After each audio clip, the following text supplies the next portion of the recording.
நேசம் நிறைந்த உள்ளத்தால் நீளம் நிறைந்த மணிகண்டத்து ஈசனடியார் பெருமையினை எல்லா உயிரும் தொலையெடுத்து தேசமுய திருத்தொண்ட தொகுமன் பணித்த திருவாளன் வாசமலர்மென் கழல் வணங்க வந்த பிறப்பை வணங்குவான். தூக்கு சீர் திருத்தொண்ட தொகுவிரி வாக்கினால் சொல்ல வல்லபிரான் எங்கள் பாக்கிய பயனாம் பதிகுன்றைவாள் செக்கிழாரடி சென்னி இருத்துவான். கைலாய பரம்பரையில் சிவஞான போதநெறி காட்டும் வெண்ணை பயில்வாயுமே மெய்கண்டான் சந்ததிக்கோர் மெய்ஞான பானுவாகி குயிலாரும் பொழில் திரு ஆவடுதுறைவாள் குரு நமச்சிவாய தேவன் செயலாதி மரபுடையோன் திருமரபு நீடூழி தலைகமாதம். எல்லாம் வல்ல பெருமான் அருந்தரும் பன்னார்மொழி அமரமர் திரு நனாவுடையாருடைய திருவடிகளை வணங்கி எம்பெருமக்கள் நாயன்மாருடைய பொன்னார் திருவடி தாமர்களை மனமொழி மிகளாலை வணங்கி உரையாசிரியர் சிவகோணியாவுடைய திருவடிகளை நீள நினைந்து திருவாவடுதுறை ஆதீன குருமகா சன்னிதானங்களுடைய பொன்னார் திருவடி தாமர்களை மனம் மொழி மெய்களாலை வணங்கி அடியனுடைய ஞானசிறை பெருந்தகருடைய திருவடிகளெல்லாம் வணங்கி அமைகின்றேன். அன்பார்ந்த சிவனேய செல்வர்களே, இன்று தை மாதம் சதய நட்சத்திரம் எம்பெருமான் அப்பூதி அடிகள் நாயனார் குருபூசி திருநாள். அன்பர் பெருமக்களே, அப்பூதி நாயனார் அவர் நம்முடைய நாவுக்கரசு பெருமானையே குருநாதராக கொண்டு நாவுக்கரசு பெருமானின் திருநாமத்தை சொல்லியே அவர் பெருமானுடைய திருவடி பேர் அடைந்த பெருமகனார். அவரை பற்றி சொல்லுகின்ற பொழுது நம்முடைய திருத்தொண்ட தொகை ஆசிரியர் ஒரு நம்பி அப்பூதி அடியார்க்கும் அடியேன் என்று சொல்லி திருத்தொண்ட தொகையிலே முதல் நூலாக இருக்கக்கூடிய திருத்தொண்ட தொகையில் அருளுகின்றார். ஒரு நம்பி என்று சொன்னால் ஆடவரில் சிறந்தவர், நம்பி என்ற சொல் ஆடவரில் சிறந்தவர் என்று சொல்லி சொல்வார்கள். அதாவது நன்மை உடைமையும் தீமை இல்லாமையும் உடைய ஆடவரில் சிறந்தவர் என்று சொல்லி நம்முடைய உரையாசிரியர் அதற்கு பொருள் சொல்லுகின்றார். அப்படிப்பட்ட அப்பூதி அடியாருக்கும் அடியேன் என்று சொல்லி நம்பிகள் திருத்தொண்ட தொகையில் அருளுகின்றார். வகை நூலாக இருக்கக்கூடிய நம்முடைய திருத்தொண்டர் திரு அந்தாதி ஆசிரியர் நம்பியாண்டார் நம்பிகள் அருளுகின்ற பொழுது தனம் ஆவது திருநாவுக்கரசு அரசின் சரணம் என்ன மணமார் புனல் வந்தர் வாழ்த்தி வைத்து ஆங்கு அவன் வந்தமிழ்கே இனமார் தனது பெயர் இடப்பெற்றவன் எங்கள் பிரான் அனமார் வயல் திங்கள் ஊரினில் வேதியன் அப்பூதியே. திருத்தொண்டர் திரு அந்தாதி ஆசிரியர் நம்முடைய அப்பூதி நாயனார் தனமாவது திருநாவுக்கரசின் சரணம் என்ன என்று சொல்லி, அதாவது இந்த உலகத்திலே அழியாத ஒரு பெரும் செல்வம் எது என்று சொன்னால் திருநாவுக்கரசு பெருமானுடைய திருவடியே என்று சொல்லி வாழ்ந்து வந்தவர் அப்பூதி நாயனார். அழியாத ஒரு பெரும் செல்வமாக நாவுக்கரசு பெருமானுடைய திருவடியை வணங்கி கொண்டு வந்திருக்கிறார். நாவுக்கரசு பெருமானுடைய திருப்பெயராலே அவர் தண்ணீர் பந்தரெல்லாம் வைத்து போற்றியிருக்கிறார். அப்படி நாவுக்கரசு பெருமானிடத்தில் அன்பு கொண்டதினாலே நாவுக்கரசு பெருமானுடைய தேவாரத்திலே தனது பெயர் இடம்பெற பெற்றவர் நம்முடைய அப்பூதி நாயனார். ஆங்கவன் வந்தமிழ்கே இனமா தனது பெயர் இடப்பெற்றவன் என்று சொல்லி, வன்தமிழ் என்று சொன்னால் சிவகணிய உரை சொல்லுகின்ற பொழுது வலப்பமுடைய தமிழ் என்று சொல்லி சொல்லுகிறார். இறந்தாரை மீட்டு கொடுத்த தமிழ், எலும்பும் சாம்பலுமாக இருந்த அந்த உருவமாக மாற்றிய ஒரு தமிழ், முதலியுண்ட பாலகனை மீட்டுக் கொடுத்த தமிழ் என்று சொல்லி அதற்கு வன்தமிழ் என்று சொல்லி சொல்வார். வன்தமிழால் எழுதுவரை மொழிந்தவரான் திருப்புகழி மருங்கு சேர்ந்தார் என்று சொல்லி நாவுக்கரசு பெருமானுடைய புராணத்தில் நாவுக்கரசு பெருமான் சீர்காழி சென்று அணைகின்ற பொழுது நம்முடைய சேக்கிழார் பெருமான் வன்தமிழால் எழுதுவரை மொழிந்தவரான் திருப்புகழி மருங்கு சேர்ந்தார் என்று சொல்லி சொல்லுவார். அப்படி அந்த வன்தமிழினாலே தனது பெயர் இடம்பெறச் செய்தவர் என்று சொல்லி அந்தாதி ஆசிரியர் அருளுகின்றார். திருப்பரண தேவாரத்திலே நம்முடைய அப்பர் சாமிகள் வஞ்சித்து என் வளை கவர்ந்தான் வாரது என்று சொல்லக்கூடிய அந்த திருப்பதிகத்திலே அஞ்சி போய் கழிமெளிய அரளோம்பும் அப்போதி குஞ்சிப்பூவாய் நின்ற சேவடியாய் கோடியையே என்று சொல்லி தன்னுடைய தேவாரத்திலே போற்றுகின்றார். அந்த அளவுக்கு பெருமை பெற்றவர் நம்முடைய அப்பூதி நாயனார் என்று சொல்லி, அப்படிப்பட்ட அப்பூதி நாயனார் அன்னங்கள் பொருந்திய அந்த ஒரு வளமிக்க திங்களூரிலே ஒரு வேதியர் குலத்திலே தோன்றியவர் என்று சொல்லி அவருடைய அந்த அவதாரத்தை நமக்கு அருளுகின்றார் திருத்தொண்டர் திரு அந்தாதி ஆசிரியர்.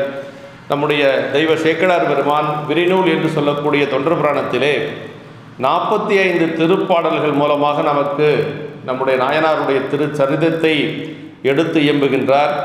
அதிலே முதல் பாடலிலே சொல்லுகின்ற பொழுது, அவருடைய நிலையை பற்றி சொல்லுகின்ற பொழுது, தாண்டவம் புரிய வல்ல தம்பிரானாருக்கு அன்பர் ஈண்டிய புகழின்பாலார் எல்லையில் தவத்தின் மிக்கார் ஆண்ட சீரரசின் பாதம் அடைந்த அவர் அறியா முன்னே காந்தகு காதல் கூற கலந்த அன்பினராயுள்ளாய். நாவுக்கரசு பெருமானை குருநாதராக கொண்டார் நம்முடைய அப்பூதி நாயனார். ஆனால் அவரை பார்த்ததே கிடையாது.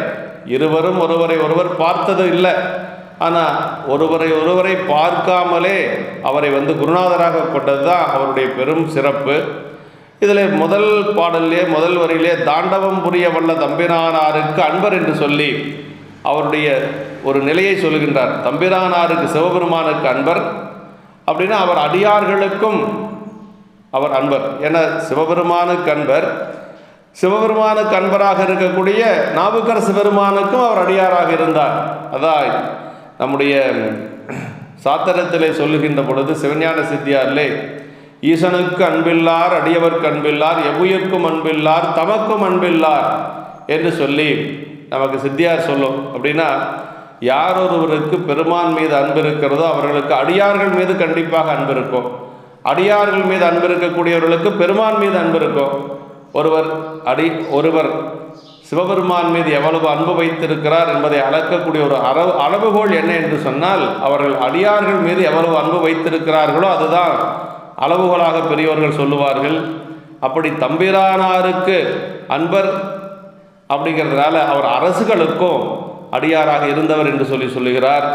இப்படி அவரை சொல்லுகின்ற பொழுது ஈண்டிய புகழின்பாலார் அப்படின்னு சொன்னார். அதாவது புகழை தேடி இவர் போகவில்லை, ஈண்டிய புகழின்பாலார்னா புகழ் இவரை அடைந்தது, புகழை இவரை அடைந்தது என்று சொல்லுகிறார். எல்லையில் தவத்தின் மிக்கார் அப்படின்னா, அதாவது நாவுக்கரசு பெருமானையே குருநாதராக கொள்ளக்கூடிய அளவுக்கு அவர் எல்லையில்லாத அந்த தவத்தை செய்து வந்தவர் என்று சொல்லி நமக்கு சொல்லுகின்றார். பெரிய புராணத்தில் பல இடங்களிலே இந்த தவம் என்பது வருகிறது. நம்முடைய கண்ணப்ப நாயனாருடைய புராணத்திலே அவர் மலை ஏறி செல்லுகின்ற பொழுது, பெருமானை காண்பதற்காக காலத்தை மலை ஏறுகின்ற பொழுது சேக்கிழ பெருமான் அங்கே சொல்கிறார், முன்பு செய் தவத்தின் ஈட்ட முடிவிலா இன்பமான அன்பினை எடுத்துக்காட்ட என்று சொல்லுவார்.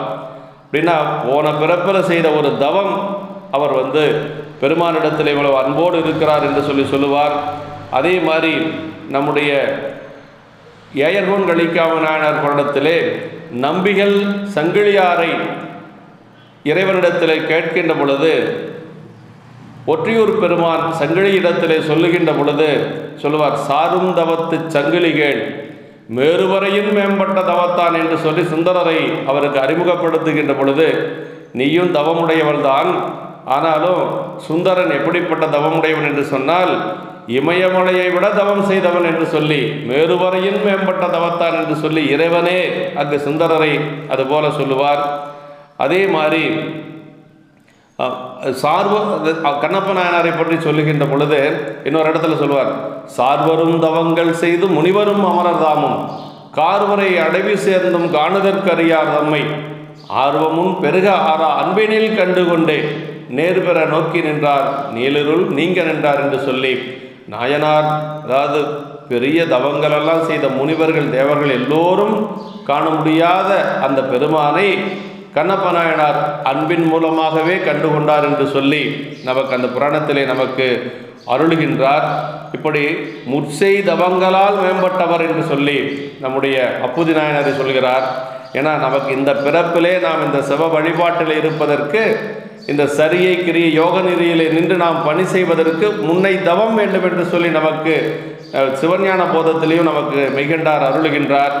அதே மாதிரி இன்னொரு இடத்துல நம்முடைய நாவுக்கரசு பெருமான் ஞானசம்பந்த பெருமானுடைய 3வது சந்திப்பிலே அந்த திருப்பூந்துருத்தியிலே பல்லக்கை சுமந்து கொண்டு வருகின்ற பொழுது நாவுக்கரசு பெருமான் சுமந்து கொண்டு வருகிறார். அப்பொழுது ஞானசம்பந்த பெருமான் பல்லக்கின் மீது இருந்து கேட்கிறார், அப்பர் எங்குற்றார் என்று சொல்லி கேட்கின்ற பொழுது அந்த பல்லக்கில இருந்து வெளியில நம்முடைய அப்பர் சாமிகள் அந்த இடத்துல சொல்லுவார், ஒப்பரிய தவம் செய்தேன் ஆதலினால் உம்மடிகள் தாங்கி வர பெற்று உய்ந்தேன் என்று சொல்லுவார். அதாவது நாவுக்கரசு பெருமான் என்ன சொல்றாருன்னா, ஞானசம்பந்த பிள்ளையாருடைய திருவடிகளை தாங்கி வருவதற்கு ஒப்பற்ற தவம் செய்தேன் என்று சொல்லுவார்.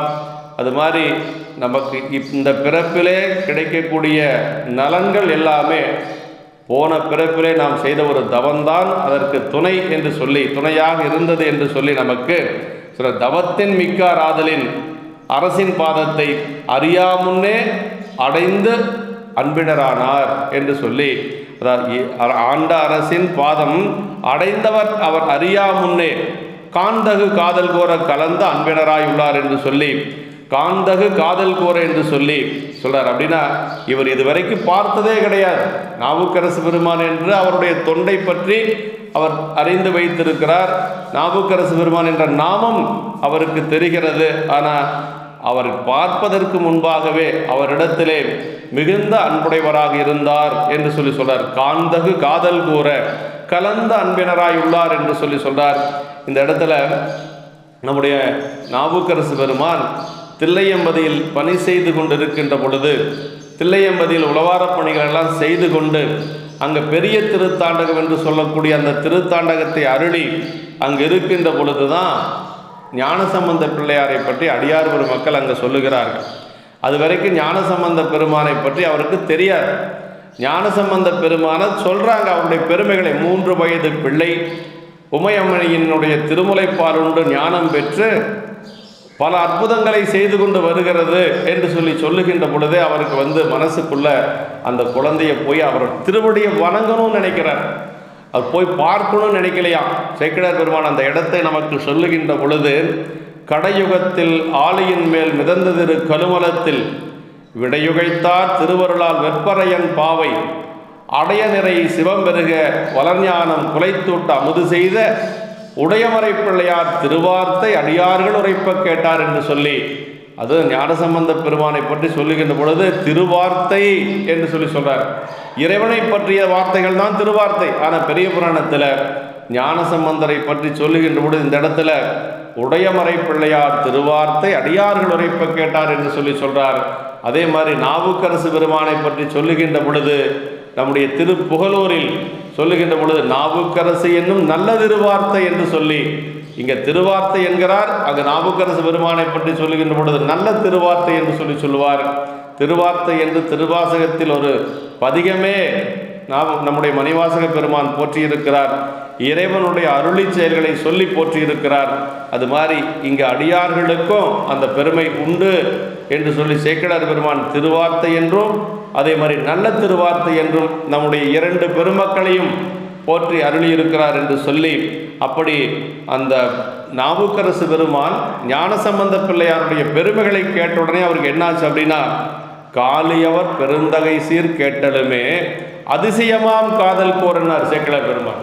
அப்படின்னா அவருடைய அந்த பெருமைகளை கேட்ட உடனேயே நாவுக்கரசு பெருமானுடைய உள்ளத்திலே அன்பு மீதூர்ந்து அந்த குழந்தையை போய் பார்க்கணும்னு நினைக்கிறாருங்க. வாழியவர் மலர்கடல்கள் வணங்கதற்கு மனத்திலிருந்த விருப்பு வாய்ப்ப என்று சொல்றார். அந்த குழந்தையை போய் பார்க்கணும்னு நினைக்கல, அந்த குழந்தையினுடைய திருவடியை வணங்கணும்னு நினைக்கிறார். அப்போ அந்த குழந்தைக்கு இருந்தால் அவருக்கு ஒரு 7 வயசு 8 வயசு அந்த மாதிரி தான் இருக்கலாம். ஆனால் நாவுக்கரசு பெருமானுக்கு 80 வயதுக்கு பக்கமாக இருக்கக்கூடிய ஒரு பெரியவர் அந்த குழந்தையினுடைய திருவடிகளை வணங்க வேண்டும் என்று சொல்லி நினைக்கிறார். வாழியவர் மலர்கடல்கள் வணங்குவதற்கு மனத்திழந்த விருப்பு வாய்ப்ப என்று சொல்லி உடனே அங்கிருந்து புறப்படுறார். பொய்ப்பிறவி பிணியோட்டும் திருவீதி புரண்டு வலங்குண்டு போந்தார் என்று சொல்லி சேக்கிழார் பெருமான் அந்த இடத்தை சொல்வார். அங்கு தில்லையில் இருந்து அவர் சீர்காழி சென்ற பொழுது அங்கிருந்து நடந்து வரலையாம். அந்த தில்லையினுடைய எல்லை வருகின்ற வரைக்கும் தன்னுடைய உடம்பினாலே புரண்டு புரண்டு வந்தார் என்று சொல்லுவார். அதுவும் தில்லையை பற்றி சொல்லுகின்ற பொழுது பொய்ப்பிறவி பிணியோட்டும் திருவீதி என்று சொல்லி சேக்கிழார் பெருமான் அருளுகின்றார்.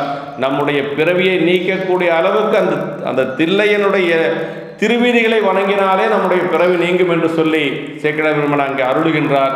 இப்படி ஒருவரை பார்ப்பதற்கு முன்பாகவே மனதிலே காதல் கொண்டது நம்முடைய அடியார் பெருமக்கள் என்று சொல்லி, இதே மாதிரி நம்முடைய மங்கையர்க்கரசியாரை பற்றி சொல்லுகின்ற பொழுது ஞானசம்பந்த பெருமானை மங்கையர்க்கரசியார் பார்த்ததே கிடையாது. ஞானசம்பந்த பெருமானுடைய அவர் செய்த அற்புதங்களை கேட்கிறார். அதை கேட்ட மாத்திரத்திலேயே அம்மாவுடைய நெஞ்சம் குளிர்ந்து அந்த கொங்கைகள் எல்லாம் பால் சுரந்தது என்று சொல்லி நமக்கு நம்முடைய சிவப்பிரகாஷ் சாமிகள் நமக்கு அருளுகின்றார். சிவப்பிரகாஷ் சாமிகள் சொல்லுகின்ற பொழுது, அந்த குளக்கரையிலே நிற்கின்ற பொழுது ஞானசம்பந்த பெருமான் அழுகின்ற பொழுது உமையம்மையை அழைத்து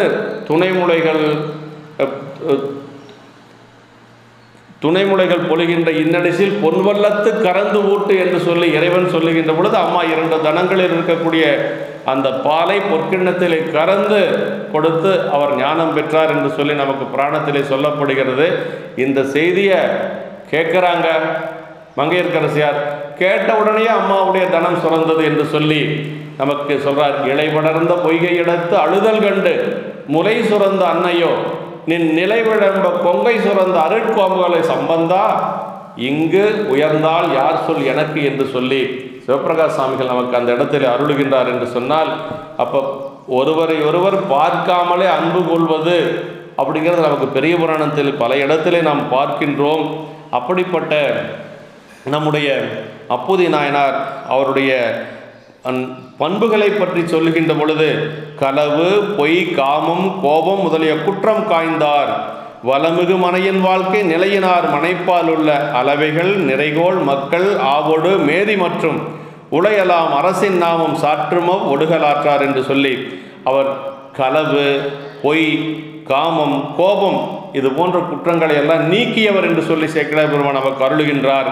அது மட்டுமல்ல, அவர் வளமிகு மனையின் வாழ்க்கை நிலையினார், நல்ல ஒரு மனையறத்திலே சிறந்து விளங்கிய நாயனார் என்று சொல்லி நமக்கு அருளுகின்றார்.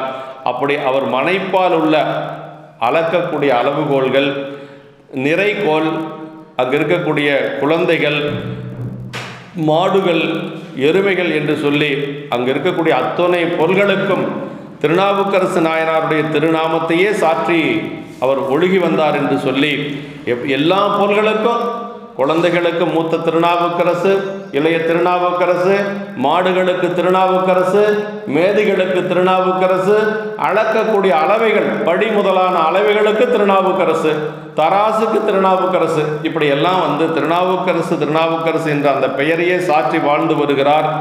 அப்படி சாற்றி வாழ்ந்து வருகின்ற பொழுது அவர் அடியார் சொல்ல கேட்டு அடிமையும் அருளும் ஆகியவற்றை பேசுதலும் பிறவற்றை பேசாமையும் அடியார் செய்க என்று சொல்றாருங்க.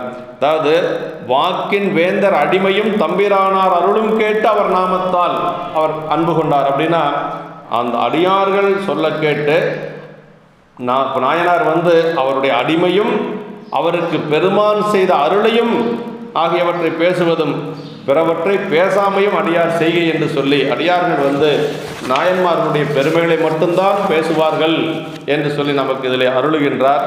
அப்படி அவர் கை கொண்டு ஒழுகி வருகின்ற பொழுது நம்முடைய நாவுக்கரசு பெருமான் பல தலங்களை எல்லாம் வழிபாடு செய்து கொண்டு அங்கு அந்த திருப்பரண பெருமானை வழிபாடு செய்து கொண்டு அப்படியே வருகிறார். அப்படியே வருகின்ற பொழுது வழியிலே ஒரு தண்ணீர் பந்தலை பார்க்கிறார். அந்த தண்ணீர் பந்தலை பார்த்த உடனேயே அங்கு ஒரு வியப்பு என்ன என்று சொன்னால், திருநாவுக்கரசு எனும் பெயர் சந்தமுறை வரைந்ததனை எம்மருங்கும் தாம் கண்டார் அப்படின்னு அப்படி பார்க்கிறார். அந்த தண்ணீர் பந்தல்ல திருநாவுக்கரசர் அப்படின்னு தன்னுடைய நாமம் அங்கு எழுதப்பட்டு இருக்கிறது. அப்படி பார்த்த உடனேயே அங்கிருந்த பக்கத்தில் இருந்தவங்கிட்ட அவர் கேட்கிறார், இந்த பெயரிட்டு இங்கு அமைத்தார் யார் என்று சொல்லி கேட்கின்ற பொழுது அந்த பந்தலை பற்றி தெரிந்தவர்கள், தண்ணீர் பந்தலை பற்றி தெரிந்தவர்கள், ஆண்ட அரசு எனும் பெயரால் செப்பரும் சீர் அப்பூதி அடிகளார் செய்தமைத்தார் அப்படின்னு இந்த தண்ணீர் பந்தலை அப்பூதி அடிகள் செய்தார். அந்த தண்ணீர் பந்தலுக்கு ஆண்ட அரசு என்று சொல்லி அவருடைய திருப்பெயராலை வைத்திருக்கிறார். தப்பின்றி எங்கு மூல சாலை குளம் கா எல்லாம் அவர் வைத்திருக்கக்கூடிய சாலைகள், அதே மாதிரி குளங்கள், சோலைகள் அத்தனை பேருமே அப்பூதி நாயனார் நம்முடைய ஆண்ட அரசனுடைய பெயரிலே வைத்திருக்கிறார் என்று சொல்லி கேட்க அவர் கேட்கிறாரு, நாவுக்கரசு பெருமான் இதுக்கு என்ன கருத்து, ஏன் அவர் பெயரை வைக்கணும் என்று சொல்லி அங்கிருந்தவர்கள்ட்ட கேட்கிறார். அவர் எவ்விடத்தார், அவர் எங்க இருக்கிறார், அவர் எந்த ஊர்க்கார் அப்படின்னு சொல்லி நம்முடைய நாவுக்கரசு பெருமான் கேட்கின்ற பொழுது துன்றிய நூல் மார்வரும் இத்தொல்பதியார் அப்படின்னார். அந்த துன்றிய நூல் மால்வர்னா அந்த அந்தனர் குலத்தை சார்ந்த அவரும் இந்த ஊரை சார்ந்தவர் என்று சொல்ல, அப்படி சொல்லுகின்ற பொழுது மனையன்கண் சென்றனர். இப்போ வீட்டுக்கு போயிருக்கிறார். வீடு ரொம்ப தூரமெல்லாம் இல்லை, பக்கத்தில் தான் இருக்குது என்று சொல்லி நனித்து செய்தன்று நனித்து என்று சொல்லுகிறார். அந்த சொல்லுகின்ற பொழுது இவர் என்ன செய்கிறாருன்னா, அவர் வீட்டுக்கு சென்று அவரை நேரிலே பார்க்கணும்னு நினைக்கிறார். ஆமாம், அப்படின்னா ஒரு பெருமிதத்தோடு அவர் போகலை. நம்முடைய உரையாசிரியர் எழுதுகிறார், நம்முடைய பெயர் வைத்ததுனால அவரை போய் வீட்டில் பார்க்கணுன்னு அரசுகள் நினைக்கலையாம். அப்படி என்ன நினைச்சாருன்னா, சிறந்த இந்த ஒரு அறத்தை செய்த நல்லவர் ஒருவர் தமது பெயரால் செய்யாது வேறொருவருடைய பெயரால் செய்த கருத்தை அறிய விரும்பி அவரை போய் பார்க்கிறாரு. அப்போ எவ்வளவு பெரியவராக இருப்பார் அவர். ஒரு நல்ல ஒரு அறச்செயலை செய்கிறார், அது தன்னுடைய பெயரால் செய்யாது வேறொருவருடைய பெயராலே செய்கின்றாரே, இவர் எவ்வளவு உயர்ந்தவராக இருப்பார் என்று சொல்லி, அப்படின்னா அவரை போய் வீட்டில் பார்க்கணும், அவரை நாம் சென்று பார்க்க வேண்டும் என்று சொல்லி நாவுக்கரசு பெருமான் அந்த ஒரு நிலையில தான் அவர் அங்கு செல்லுகிறார். அப்படி செல்லுகின்ற பொழுது அவர் வீட்டுக்கு போயிட்டார். செலுங்கடையில் வந்தடைந்தார் நங்கள் பிரான் தாமொருவர் என கேட்டு நன்னினார். அப்படி அந்த வீட்டுக்கு பக்கத்தில் அவர் போயிட்டார். அப்படி உள்ளே செல்லுகின்ற பொழுது இப்போ யாரோ ஒரு பெரிய அடியவர், ஏன்னா குருநாதன் தெரியாது, வந்தது நாவுக்கரசு அப்படின்னு அவருக்கு தெரியாது. யாரோ ஒரு பெரிய அடியார் வந்திருக்கிறார், அது யாராக இருந்தாலும் அவங்க திருவடியை வணங்க வேண்டும் என்று சொல்லி நம்முடைய அப்புதி நாயனார் வேகமாக வர்றாராம். கடிதணைந்து வாகீசர் கடல் பணிய மற்றவர்தம் அடிபணியா முன்பணியும் அரசின் எதிர் அந்த நனார் முடிவில் தவம் செய்தேன் கொல் முன்பொழியும் கருணை புரி வடிவுடையீர் என்மனையில் வந்தருளிற்று என் என்றார்.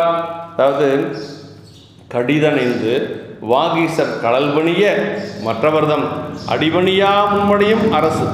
நாவுக்கரசு நாயனாரை பற்றி சொல்லுகின்ற பொழுது, யார் ஒருவர் வணங்குவதற்கு முன்பாக நாவுக்கரசு பெருமான் வணங்கி விடுவார். அப்படிதான் நமக்கு அந்த ஞானசம்பந்த பெருமான் நாவுக்கரசுடைய சந்திப்பு மூன்றுமே அப்படிதான் அமைய பெற்றிருக்கும். ஒருவர் வணங்குவதற்கு, அடியார்கள் வணங்குவதற்கு முன்பாக முதலில் வணங்கி கொள்வது அப்பர் சுவாமிகளுடைய ஒரு பெரிய ஒரு நிலை.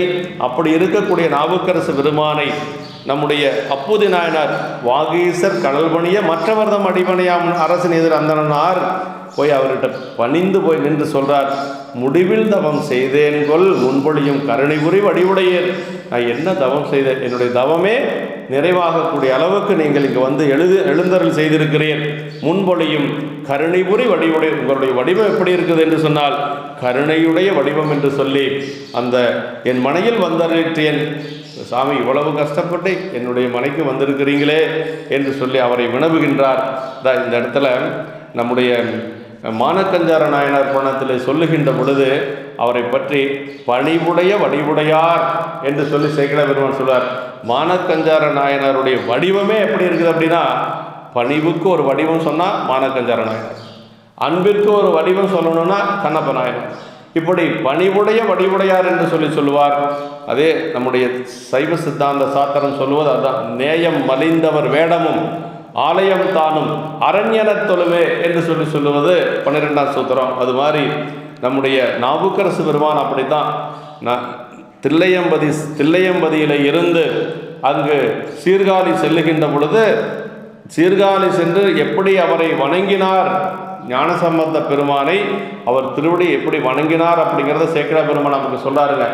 தொழுது அணைவுற்ற ஆண்ட அரசு தொண்டர் குலாத்திடை சென்று பழுதில் பெறும் காதலுடன் அடிபணிய பணிந்தவர்கள் கரங்கள் பற்றி அழுது அழைத்து விடையின் மேல் வருவார்தமை அழுது அழைத்து கொண்டவர்தாம் அப்பரே என்ன அவரும் அடியேன் என்றார் என்று சொல்லி அந்த இடத்துல சொல்றாருங்க. அப்படின்னா தொழுது அணைவுற்ற ஆண்டரசு தொண்டர்குல அப்படி அடியாரோட சென்று பழுதில் பெறும் காதலுடன் அடிபணி என்ன, அப்படியே குற்றமில்லாத அன்போடு சென்று அவரை வணங்குகிறார். அப்படி சென்று வணங்குகின்ற பொழுது அவரும் அவருடைய கைகளை பற்றி எழுதறிய மலர்கரத்தால் எடுத்தறிஞ்சினார் சேக்கிழார் பெருமான். அப்படி கைகளை பற்றி அவரை எடுத்து கொண்டு விடையின் மேல் வருவார்தமை அழுது அழைத்து கொண்டவர்தாம் நாவுக்கரசு ஞானசம்பந்த பெருமான். அவரை அப்பரே என்று சொல்லுகிறார். அப்பரேன்னு சொன்னாலும் கூட நாவுக்கரசு பெருமான் பதிலுக்கு என்ன சொன்னார்னா, மகனேனெல்லாம் சொல்லலை, அடியேன் என்று தான் சொன்னார். அப்படின்னா அவ்வளவு பணி உடையவர் நம்முடைய நாவுக்கரசு பெருமான். ஒரு 10 வயது குழந்தையாக இருக்கக்கூடிய ஒருவர் வந்து அப்பரேன்னு சொன்னால் இவர் 80 வயது, ஆனால் அடியேன் என்று தான் பணிவாக சொல்லுகிறார். இதுதான் அவருடைய ஒரு தாழ்வெனும் தன்மையோடும் சைவமாம் சமயம் சார்தல் ஊழ்பெறல் அரிது என்று சொல்லி சாத்திரம் நமக்கு சொல்லுவது போல வாழ்ந்து காட்டிய பெருமகனார் நம்முடைய அப்பர் சுவாமிகள். அதே மாதிரி நம்முடைய சுந்தரமூர்த்தி சுவாமிகள் தில்லையம்பதி வருகின்ற பொழுது அந்த வடக்கு வாயில் வழியாக வருகிறார். நம்பிகள் வருகிறார் என்று சொல்லி தில்லையில் இருந்த அடியார் பெருமக்கள் எல்லாம் அவரை எதிர்கொண்டு அழைப்பதற்காக செல்லுகிறார்கள். அப்படி எதிர்கொண்டு அழைப்பதற்காக செல்லுகின்ற பொழுது சென்றவர்களும் வணங்குகிறார்கள், வந்த சுந்தரரும் வணங்குகிறார். இங்கே 2 பேரும் விழுந்து வணங்கிய காட்சி சேக்கிழ பெருமான் நமக்கு எப்படி சொல்றாருன்னா, யாரு முன்னாடி விழுந்து வணங்கினாங்கன்னு என்னால் சொல்ல முடியவில்லை என்று சொல்லுகிறார். அருமையான இடம். அன்பின் வந்ததிர் கொண்ட சீரடியார்களோ நம்பி ஆரூரர் தாமோ யாவர் முன்பு இறைஞ்சனர் என்று அறியா முறைமையால் எதிர்வணங்கி என்று சொல்லி அந்த இடத்த நமக்கு வந்து நம்முடைய சேக்கிழ பெருமான் அருமையாக சொல்வார். சேக்கிழார் பெருமானே சொல்றாரு, என்ன சொல்றாரு, யாரும் முன்னாடி விழுந்து வணங்கினான்னு என்னால் சொல்ல முடியவில்லை என்று சொல்லுவார். அதுபோல அரசுகளது திருவேட பொழிவு அப்புதியாரை அப்படி வணங்க செய்தது. அப்புதி நாயனார் தன்னை மறந்து அங்கே வணங்குறார் அப்படின்னா, ஏன்னா குருநாதரெல்லாம் தெரியாது அவருக்கு, அப்படி வணங்கினார் அப்படின்னா என்ன காரணம்னா நாவுக்கரசு பெருமானுடைய அந்த திருவேட பொழிவு. அதுதான் அன்பர் வேடமே சிந்தை செய்வார் என்று சொல்லி மெய்ப்பொருள் நாயனாருடைய புராணத்தில் வரும்.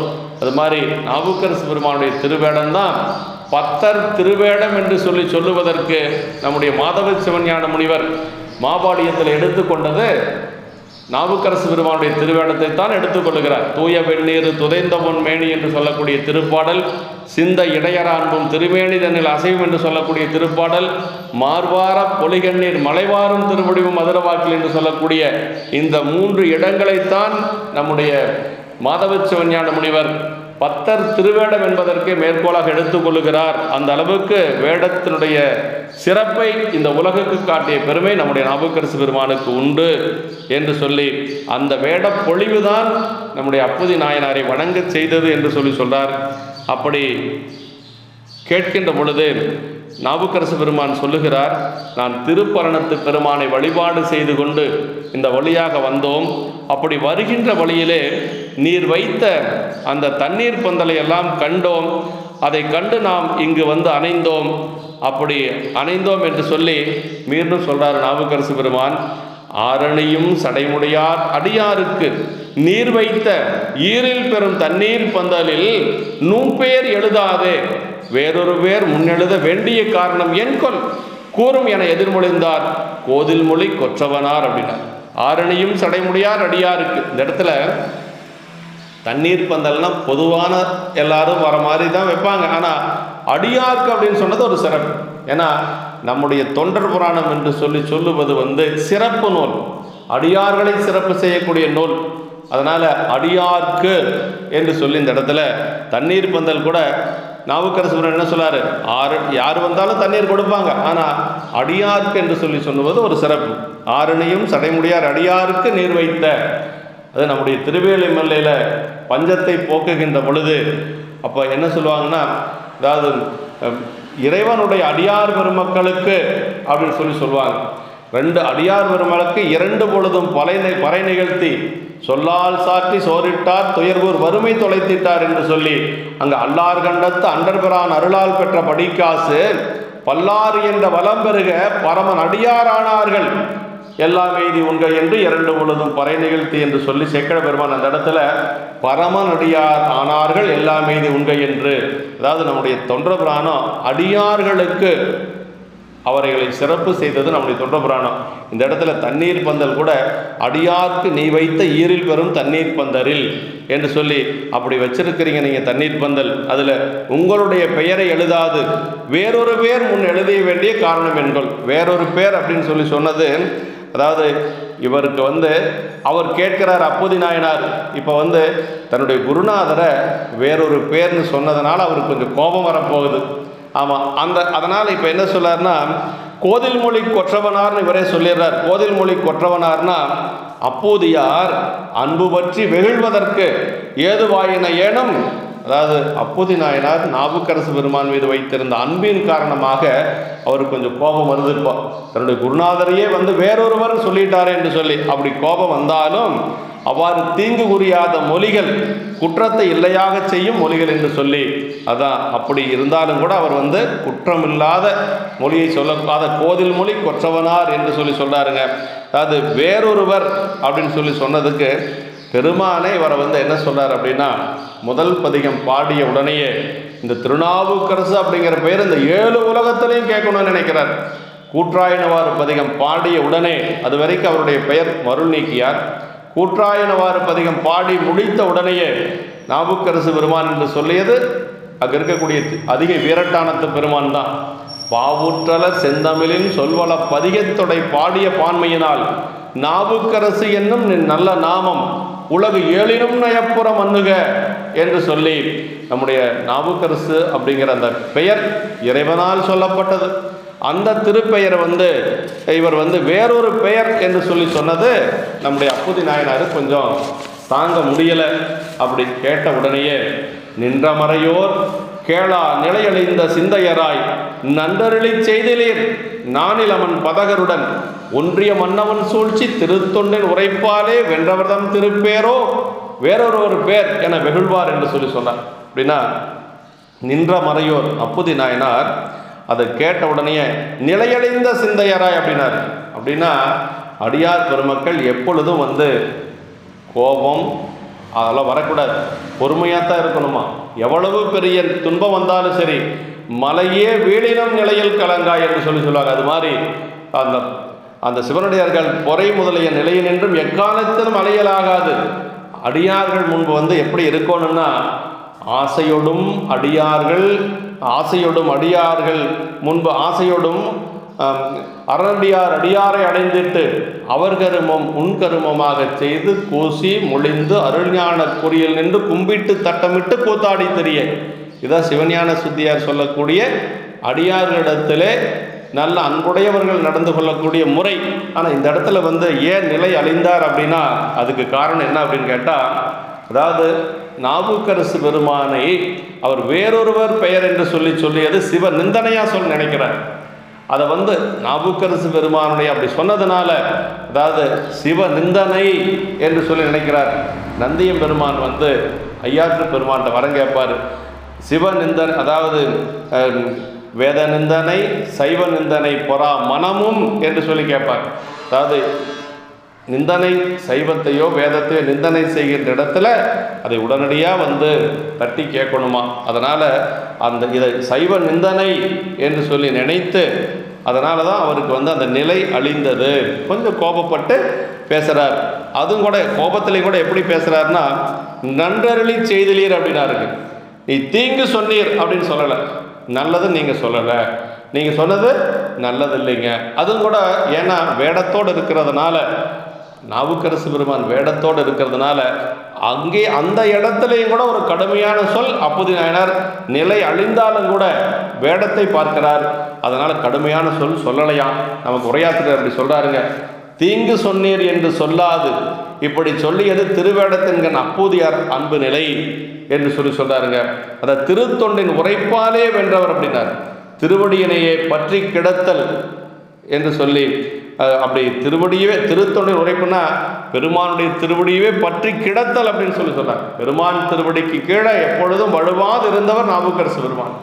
அந்த மன்னவன் செய்த சூழ்ச்சி, எத்தனை சூழ்ச்சிகள் செஞ்சாங்க. சுண்ணாம்பு காலவாயில் கொண்டு போய் போட்டாங்க. அதிலிருந்து பெருமானுடைய இண்டு வரும் துயருளவோ ஈசன் அடியார்க்கு என்று மூண்டமனம் நேர் நோக்கி முதல்வனையே தொடுதிருந்தார் என்று சொல்லி சேக்கிழ பெருமான் எப்பொழுதும் நாவுக்கரசு பெருமான் திருவடிவே நினைந்து கொண்டிருப்பார். அப்படி நினைந்து கொண்டிருந்ததுனால இந்த சுண்ணாம்பு காலவாயில் இருக்கக்கூடிய அந்த நிலையில் அவர் வென்றதெல்லாம் என்ன, சுண்ணாம்பு காலவாயில் கொண்டு போய் போட்டாங்க. அங்கிருந்து மாசில் வீணையும் மாலை மதியம் என்று சொல்லி வெளியில் வந்தார்.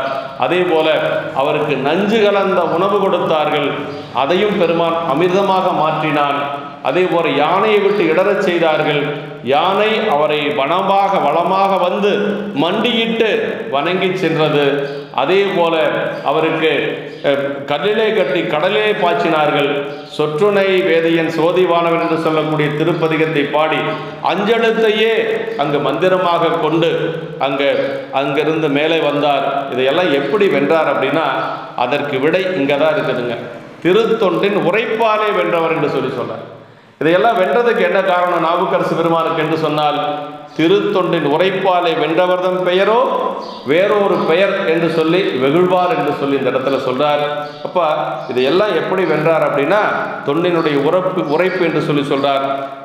அதுக்கு அடுத்து சொல்றாருங்க, நீங்க அவரை சாதாரணமா வேறொரு பேர்னு சொல்லிட்டீங்க, ஆனா நான் வச்சதை திருப்பேர் நாவுக்கரசர் என்று சொல்லக்கூடிய திருப்பேர் நான் வச்சிருக்கிறேன், நீங்கள் வேறொரு பேர்னு சொல்லிட்டீங்களேன்னு சொல்லிட்டு மீண்டும் சொல்றார். நம்மை உடையவர் கடல் கீழ் நயந்து திரு தொண்டாலே இம்மையிலும் பிழைப்பது என்போல் பிழைப்பதென என்போல்வாரும் தெளிய செம்மைபுரி திருநாவுக்கரசர் திருப்பெயர் எழுத வெம்மை மொழி யான் கேட்க விளம்பினீர் என விளம்பினர். அதாவது என்ன சொல்றார், நம்மை உடையவர் கீழ் நயந்த திரு தொண்டாலே, அந்த திருத்தொண்டினுடைய உரைப்பினாலே இம்மையிலும் பிழைப்பது என்ன என் போன்றாரும் தெளிய, என் போல்வாரும் தெளியன்னா, அதாவது ஒரு பேச்சில் ஒரு தன்மை, அதே மாதிரி தன்னை தாழ்வாக கருதி பேசுகிறார். தாழ்விடும் தன்மையோடும் சைவமாம் சமயம் சார்தல்ங்கிறது இங்கே அப்பூதி நாயனார் அப்படியே இருக்குது.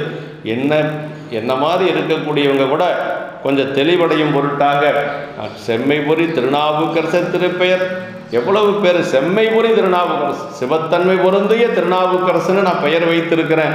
அதை நீங்கள் உங்களுடைய வெம்மை மொழி, அதாவது இந்த மாதிரி ஒரு மொழியை நான் கேட்க நீங்கள் விளம்பினீர்களே என்று சொல்லி அந்த இடத்துல கொஞ்சம் அப்படி நாவுக்கரசு பெருமானுடைய அந்த திருப்பெயர் மீது அப்பூதி நாயனார் அந்த அன்பு வைத்திருப்பதற்கும், அது என் போல்வாரும் தெளிய என்று சொல்லுவது நாயனாருடைய அந்த தாழ்வெனும் தன்மையை அணிகலனாக பூண்டவர் அப்பூதியார் என்று சொல்லி இந்த இடத்துல உரையாசர் நமக்கு சொன்னார். அதைவே அணிகலனாக பூண்டவர், இந்த தாழ்வு என்று சொல்லுவதையே அணிகலனாக பூண்டவர் என்று சொல்றார்.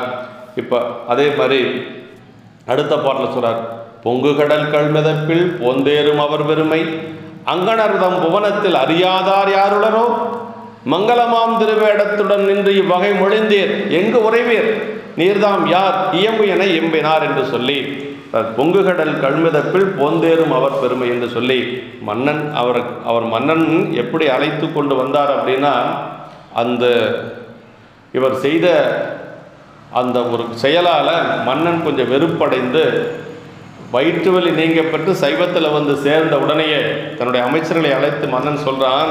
என்ன சொல்றாருன்னா, இந்த மருள் கொண்ட மன்னவனும் மந்திரிகள் தமை நோக்கி தெருள் கொண்ட இவர் சொன்ன தீயோனை செருவதற்கு பொருள் கொண்டு விடாது என்பால் கொடுவாரும் என புகன்றான் அப்படிப்பார் சேக்கிழ பெருமான் நாவுக்கரசருடைய சரியத்தில். அப்படின்னா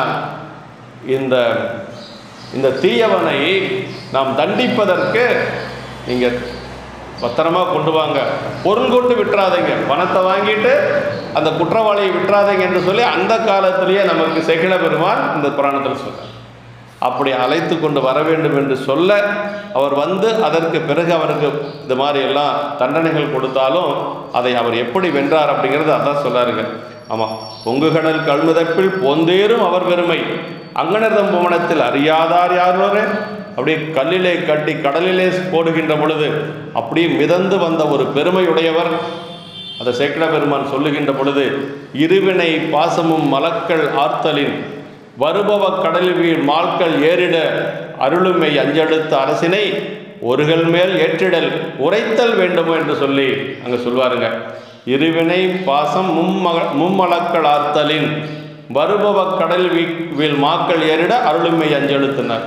சாதாரணமாக உலகத்தில் இருக்கக்கூடிய மக்கள் பிறவியை நீக்க வேண்டும் என்று சொன்னால் அஞ்செழுத்தின் மீது அஞ்செழுத்தை பற்றி அவர்கள் பிறவியை நீக்கிக் கொள்வார் என்று சொன்னால், அரசுகளை ஐந்தெழுத்து இது போன்று கரை ஏற்றியது ஒன்றும் வியப்பில்லை என்று சொல்லி அங்கு சேக்கிழ பெருமான் நமக்கு அருளுகின்றார். அப்படி அவருடைய பெருமைகளை அறியாதவர்கள் இந்த உலகத்தில் யார் என்று சொல்லி கேட்கிறார். வெம்மை மொழி அப்படி மங்களமாம் திருவேடத்துடன் இவ்வகை மொழிந்தீர் அப்படின்னார். அப்படின்னா திருவேடத்தை வந்து இந்த இடத்துல மங்களமாம் திருவேடம் என்று சொல்லி சொல்கிறாருங்க. மங்களமாம் திருவேடம் அணிந்து கொண்டு அமங்கலமாக பேசக்கூடாது அப்படின்னு சொல்லி இங்கே சொன்னார். மங்களமாம் திருவேடத்தோடு இருக்கிறீங்க, ஆனால் நீங்கள் பேசிய மொழி அமங்கலமாக இருக்கிறது. அமங்கலம்னா என்ன அமங்கலம்? வேறொரு பேர் அப்படின்னு சொன்னது அமங்கலமாக அவர் கருதுகிறார். எங்கே உறைவேர், நீங்கள் எங்கே இருக்கிறீங்க, நீர்தாம் யார் இயம்பும் என்று சொல்லி சொன்ன உடனேயே இதுக்கு மேலே நாம் வந்து சொல்லாமல் இருக்கக்கூடாது என்று சொல்லி அப்படியே நாவுக்கரசு பெருமான் எப்படி சொல்கிறாருன்னா, நான் தாப்பா அந்த நாவுக்கரசர் சொல்லலை, அவ்வளோ பணிவாக சொல்கிறாருங்க. திருமறையோரது மொழிய திருநாவுக்கரசர் அவர் பெருமை அறிந்து உரை செய்வார், பிறதருயும் நின்றேற அருள் பெரும் சோலையினால் ஆட்கொள்ள அடைந்தொய்ந்த தெருளும் உணர்வில்லாத சிறுமையேன் யான் என்றார். அப்படின்னா திருமறையோர் அது மொழிய அந்த மறையோராக இருக்கக்கூடிய அப்பூதி நாயனார் அப்படி சொல்ல, நாவுக்கரசு பெருமான் அவர் பெருமையறிந்து உரை செய்வார் அப்படின்னார். அது ரொம்ப முக்கியங்க. அதாவது அவருடைய பெருமை எப்படின்னா, அப்பூதியார் தமது பெருமையை கண்ட இடத்தில் தமது சிறுமையனை கண்டன அப்பர் சுவாமிகள், இது அவரது பெருமைங்கிற உரையாசிரியர். அதாவது இந்த இடத்துல நாவுக்கரசு பெருமான் நினைக்கிறாரு, அப்பூதியார் வந்து ரொம்ப பெருமை வாய்ந்தவர், ஆனால் நம்ம வந்து சிறுமையானவர் என்று சொல்லி நினைக்கிறார். அப்படின்னா என்ன அர்த்தம்னா, அந்த தெருளும் உணர்வில்லாத சிறுமையேன் அப்படின்னு சொல்கிறார் இந்த இடத்துல. ஏன் அப்படி சொன்னார் அப்படின்னா, ஒரு சைவ சமயத்தில் பிறந்தும் கூட அதனுடைய பெருமையை உணராது பரசமயத்திலே சென்று வீழ்ந்தோமே என்று சொல்லி அப்பூதி நாயனார் தன்னை வந்து அப்படி தெருளும் உணர்வில்லாத சிறுமையேன் என்று சொல்லி சொல்றார். ஆனால் அப்பூதியாருடைய பெருமையை நினைக்கிறார். திருநாவுக்கரசர் அவர் பெருமை அறிந்து உரை செய்வார் அப்படின்னார். யாரு? நாவுக்கரசு பெருமான் அப்பூதியாருடைய பெருமைகளை அறிந்து உரை செய்வார் அப்படின்னாரு. அப்படி என்ன அப்பூதியாருக்கு பெருமை அப்படின்னா, அந்த அப்பூதி நாயனார் வந்து அவ்வளவு பண்பட்டவர் அப்படிங்கிறத சொல்லார். அது அவரை பற்றி சொல்லுகின்ற பொழுது அந்தணரில் மேம்பட்ட அப்பூதி என்று சொல்லி நாவுக்கரசுடைய புராணத்தில் வரும். இப்படியெல்லாம் வந்து தன் பெருமை தான் உணராத பெருமையுடையவர் நாவுக்கரசு பெருமான். தன்னுடைய பெருமை தனக்கு தெரியல அவர், ஆனால் தெரியக்கூடாது. ஏன்னா பெரியவங்க வந்து தன்னுடைய பெருமை அவர்களுக்கு தெரியாது. ஆனால் நாவுக்கரசு பெருமான் அப்பூதி நாயனரை பெரியவராக கருதுகிறார். அப்படி கருதி அவர் வந்து நான் தான் அந்த சிறுமையேன் என்று சொல்லி தன்னை அங்கு சொல்லுகின்ற பொழுது, அப்போ தான் வந்து அரசரிய உரை செய்ய அப்பூதி அடிகள் தான் கரகமலம் இசைகுவிய கண்ணறிவி பொழிந்திலிய உரை குளறி உடம்பெல்லாம் ரோம உலகம் பொலிய தரையின் மிசை வீழ்ந்து அவர்தம் சரண கமலம் பூண்டார் என்று சொல்லி அப்படியே வந்தது நாவுக்கரசர்னு தெரிஞ்ச உடனேயே அவர் பட்ட மகிழ்ச்சிக்கு அளவே இல்லை. அதாவது நாவுக்கரசு பெருமான் கைலை காட்சி பார்ப்பார் நம்முடைய திருவையாற்றில். அப்படி கைலை காட்சி பார்த்த உடனே அவர் பட்ட ஆனந்தத்தை சேக்கிழ பெருமான் நமக்கு சொல்லுகின்ற பொழுது, கண்ட ஆனந்த கடலினை கண்களால் முகந்து கொண்டு கைகுவித்து எழுந்து எதிர்விழுந்து அண்டர் முன்பு நின்று மெய்குலைந்து அண்டர் முன்பு நின்று ஆடினார் பாடினார் அழுதார் தொண்டனார்க்கு அங்கு நிகழ்ந்தது யார் சொல்லவல்லார் என்று சொல்லி அங்கே வந்து இறைவனுடைய காட்சியை பார்த்து நாவுக்கரசு பெருமான் அடைந்த நிலை அது. இப்போ நாவுக்கரசு பெருமானை பார்த்து அப்பூதியார் அந்த இன்பத்தை அடைகிறார். அதுதான் பெரிய சிறப்பு. நாவுக்கரசு பெருமான் அடைந்தது இறைவனுடைய கைலை காட்சி. இங்கு அப்பூதி நாயனார் அடைந்த அந்த இன்பம் நாவுக்கரசருடைய அந்த தோற்றத்தை பார்த்து வந்தது நாவுக்கரசர் என்று தெரிந்ததுக்கு பிறகு அவ்வளவு ஒரு அடைகிறார். அதான் சொல்றார், உரை என்ன சொல்றாருன்னா, கரகமலம் இசைகோவியனர் அப்படியே கையை தலை மேலே தூக்கி குவித்து கொண்டார். கண்ணறிவி பொழிந்தலைய அப்படியே கண்ணில் தாரை தாரையாக நீர் வருகிறது. உரை குளறி என்ன பேசுறதுன்னு தெரியல, அப்படி உரையெல்லாம் குளறி வருகிறது. உடம்பெல்லாம் ரோம புலகம் பொலியனர் அப்படியே உடம்பு பூரா கண்ணீர் மலை பொழிகிறது.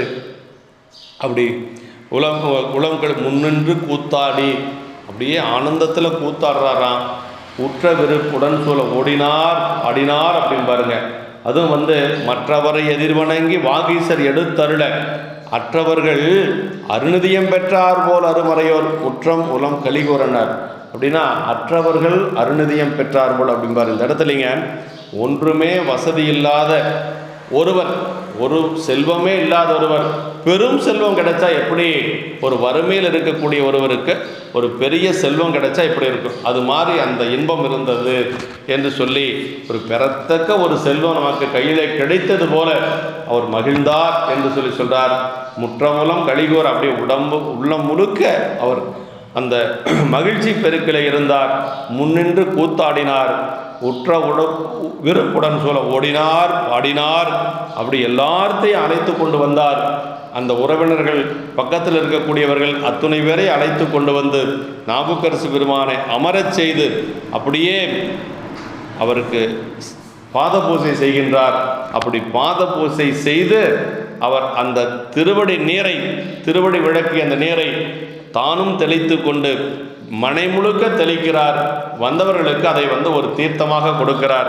அதான் சொல்றார், மனைவியார் உடன் மக்கள் சுற்றமுள்ள சுற்றத்தார் அனைவரையும் கொண்டு இறைஞ்சி ஆறாத காதலுடன் முனைவரையுள் எழுந்தருளுவித்து அவர்தால் முன்விளக்கும் புனைமலர் நீர் தங்கள் மேல் தெளித்து உள்ளம் பூரித்தார் என்று சொல்லி அந்த நீரை தங்கள் மீது தெளித்து கொண்டு உள்ளம் பூரித்தார் என்று சொல்லி அவருடைய மகிழ்ச்சி அளவற்ற ஒரு மகிழ்ச்சியாக இருக்கிறது.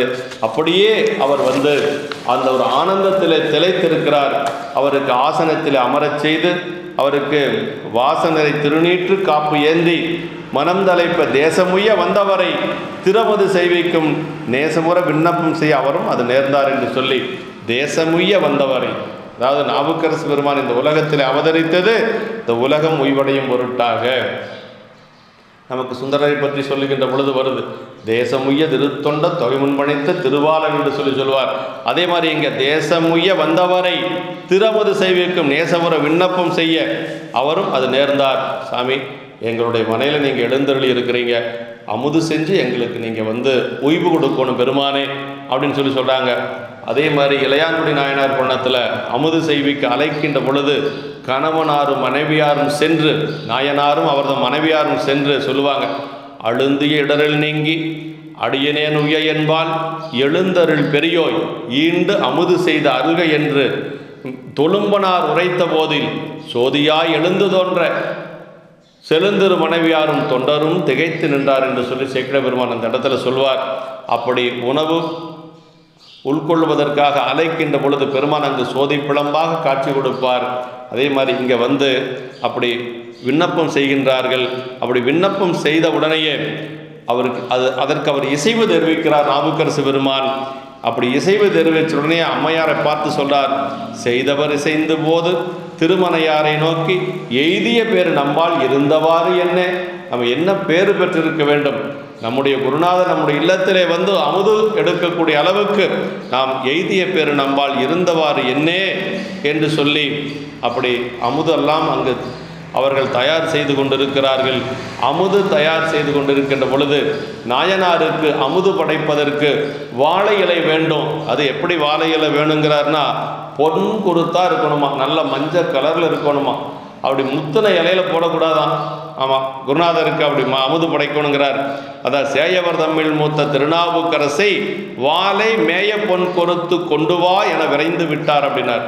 அப்படின்னா சேயவர் தம்மில் மூத்த திருநாவுக்கரசு, 2 திருநாவுக்கரசு இருக்கிறாங்க, இளைய திருநாவுக்கரசு மூத்த திருநாவுக்கரசு. அதில் மூத்த திருநாவுக்கரசை அழைத்து வாளை மேய பொன் குறுத்து கொண்டு வா, அது வாழை இலை குறுத்தா இருக்கணுமா, அது பொன்னிறத்தில் இருக்கணுமா, இப்படியெல்லாம் அறிந்து கொண்டு வா என்று சொல்லி சொன்ன உடனேயே அந்த குழந்தை என்ன செய்யுது அப்படின்னா, அதாவது அப்படி நல்ல தாய் தந்தையேவ நான் இதை செய்ய பெற்றேன். பாருங்கள், ஒரு குழந்தைக்கு எப்படி இருக்கணுங்கிறது இந்த புராணத்தில் சொல்கிறாரு. அப்பா அம்மா சொன்னால் அதை தட்டாத செய்யணுமா.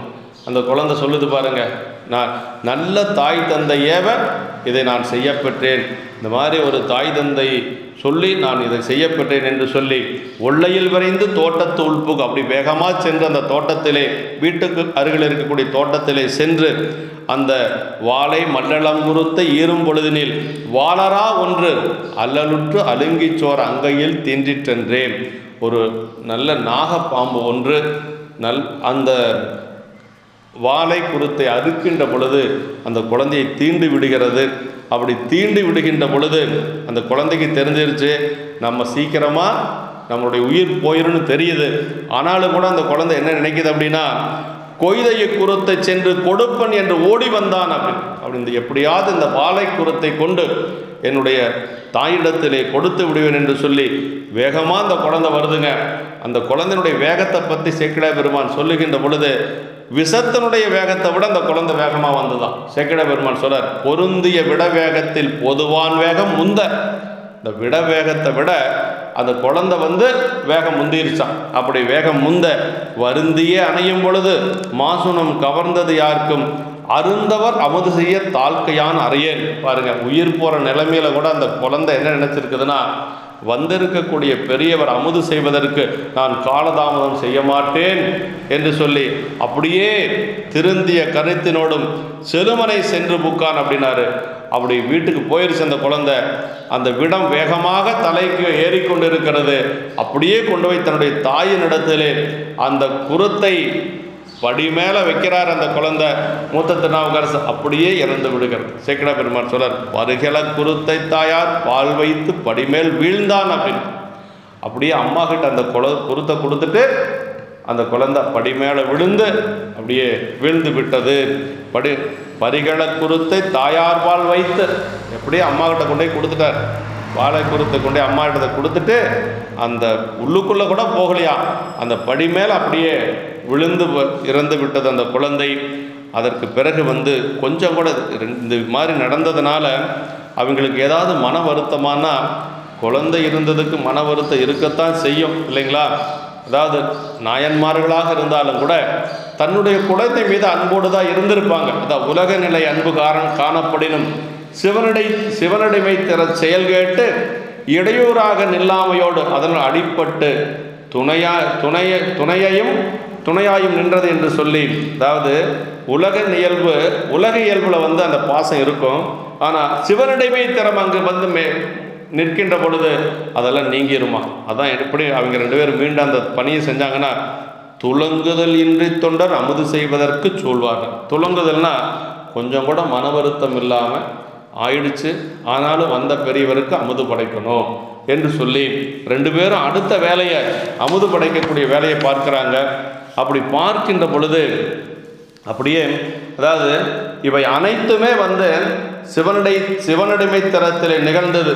சரி, இந்த மாதிரி ஒரு காரியம் ஆகி போச்சு, வந்த குருநாதருக்கு இப்படியெல்லாம் செய்யலாமா அப்படின்னா அது குற்றம் இல்லையா அப்படின்னு கேள்வி வரும். அப்படி கேள்வி வந்தால் அதுக்கு என்ன பதில் சொல்கிறார் அப்படின்னா, உரையாசிரியர் உரையில் சொல்கிறார், இவை அனைத்துமே சிவனடிமை தரத்தில் நிகழ்ந்தது, அதனால் எந்த ஒரு ஆசூசமும் இல்லை என்று சொல்லி, அதனால் எந்த ஒரு குற்றமும் இல்லை, எல்லாமே சிவனடிமை தரத்தில் நிகழ்ந்ததுனால இதில் ஆசூசம் பார்க்க தேவையில்லை என்று சொல்றார். இன்னொன்று என்னன்னா, நாவுக்கரசு பெருமான் அங்கே எப்படி இருக்கிறார்னா சிவபெருமானாகவே இருக்கிறார்.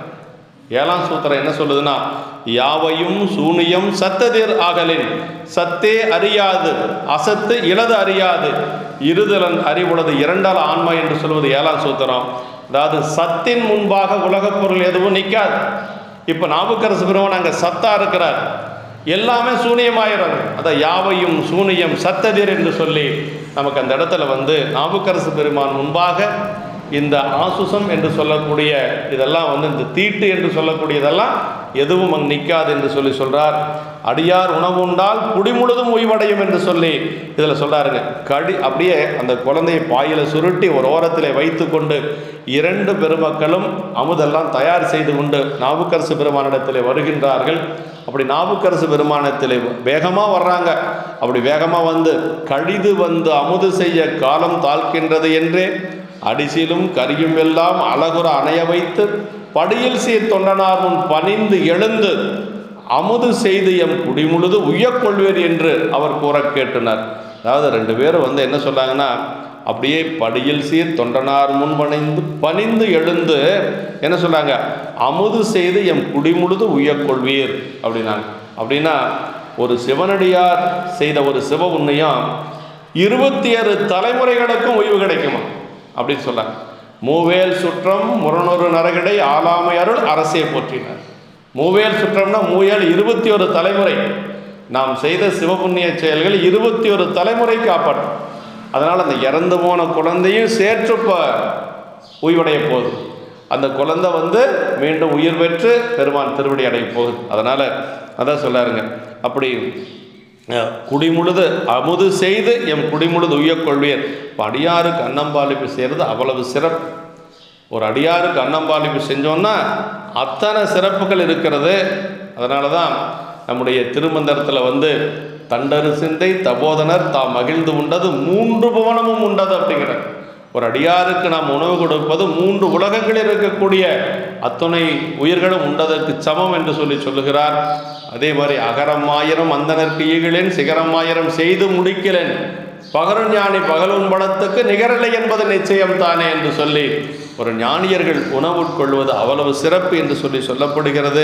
இந்த இடத்துல வந்து எம் குடிமுழுது உய்யக்கொள்வீர் அப்படின்னா ஒருவர் வந்து இங்கு ஒரு ஞானி ஒரு சிவன் ஞானி வந்து அமுது செய்தால் நம் குடி முழுக்க உய்வடையும் அப்படிங்கிறத அந்த இடத்துல சொல்லுகிறார்.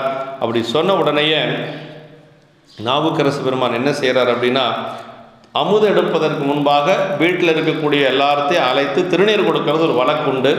அப்படி திருநீர் கொடுக்கின்ற பொழுது மூத்த திருநாவுக்கரசு மட்டும் இல்லை. இப்போ அப்போதியார் இருக்கிறார், மனைவியார் இருக்கிறார், இளைய திருநாவுக்கரசு வந்தாச்சு. 3 பேருக்கும் நம்முடைய நாவுக்கரசு பெருமான் திருநீர் கொடுத்தாச்சு. மூத்த திருநாவுக்கரசு அங்கே இல்லை. இப்போ அவர் கேட்குறாரு, ஏன்னா அவருக்கு பெருமான் உள்நின்று உணர்த்துவார். ஏதோ ஒன்று நடந்திருக்குது அப்படின்னு ஞானியர்களுக்கு தெரியும். அது ஒரு குருநாதராக இருக்கக்கூடியவருக்கு கண்டிப்பாக தெரியும். அவங்களுடைய குறிப்பால் உணர்ந்து கொள்ளுவார்கள். இப்படியெல்லாம் நடந்ததுன்னு தெரியாது போனாலும் கூட ஏதோ ஒரு குறிப்பு பெருமான் அவர்களுக்கு உள்ளின்று உணர்த்துவார். அவர் சொல்றார், ஆதினான் மறைநூல் வாய்மை அப்போது யாரை நோக்கி காதல் இவருக்கு மூத்த சேயையும் காட்டும் முன்னே மேதகு பூதி சாத்த என்றளும் விளைந்ததன்மை யாதும் ஒன்று உரையார் இப்போது இங்கு அவன் உதவான் என்றார். இப்போது இங்கு அவன் உதவான் என்றார். என்ன சொல்றாருன்னா, அப்புதி நாயனாரை பார்த்து இவருக்கு மூத்த திருநாவுக்கரசை காட்டுங்கள், மேதகு பூதி சாத்த உயர்ந்த அந்த விபூதி அவருக்கு சாற்ற வேண்டும் என்று சொல்லுகின்ற பொழுது இந்த மேதகு விபூதி சாத்த மேதகு பூதி சாத்தங்கிறார் பாரு.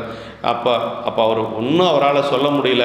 இப்போ சொல்லாமல் இருந்தாலும் குற்றம். ஏன்னா குருநாதரிடத்தில் உண்மையை மறைக்க முடியாது, ஆனால் நடந்ததை சொல்லி ஆகணும். அதனால் இப்போ என்ன சொல்லார்னா, இப்போது இங்கு அவன் உதவான் அப்படின்னார்.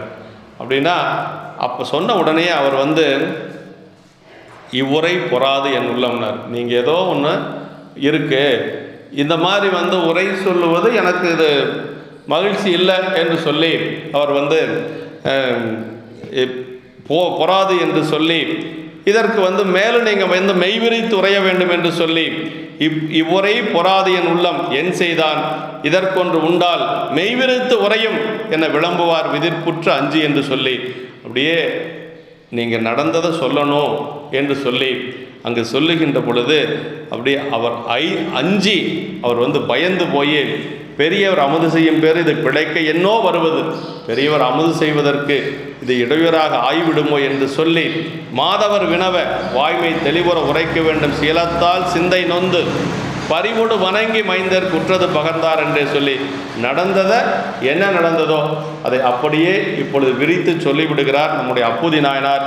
அப்படி கேட்ட உடனே நாவுக்கரசு பெருமான் சொல்றாரு, அதாவது நாவினுக்கு அரசர்களால் நன்று நீர் புரிந்த வண்ணம் யாவரிய தன்மை செய்தார் என்று முன் எழுந்து சென்றே ஆவிதீர் சவத்தை நோக்கி அண்ணலார் அருளும் வண்ணம் பாயிசை பதிகம்பாடி பணிவிடம் பற்றுவித்தார் என்று சொல்லி என்ன சொல்லார்னா, அதாவது நன்று நீர் புரிந்த வண்ணம் இப்படியா நீங்கள் செய்கிறது, யார் இந்த மாதிரி செய்ய முடியும் என்று சொல்லி அப்படியே அந்த சவத்தை எடுத்துக்கொண்டு அந்த மூத்த திருநாவுக்கரசுடைய உடலை எடுத்துக்கொண்டு இப்போ இந்த இடத்துல வந்து கோயில்னு சொல்லலை, ஆவிதீர் சவத்தை நோக்கின்னு சொல்கிறாரு. ஆனால் அந்த குழந்தையினுடைய சவத்தை எடுத்துக்கொண்டு திங்களூர் கோயில் முன்பாக வைத்துத்தான் விடம் தீர்க்கப்பட்டது என்று சொல்லி உரையாசிரியர் சொல்கிறார். அதே மாதிரி நாவுக்கரசு பெருமானுடைய புராணத்தில் அப்படித்தான் சொல்லப்பட்டிருக்கு.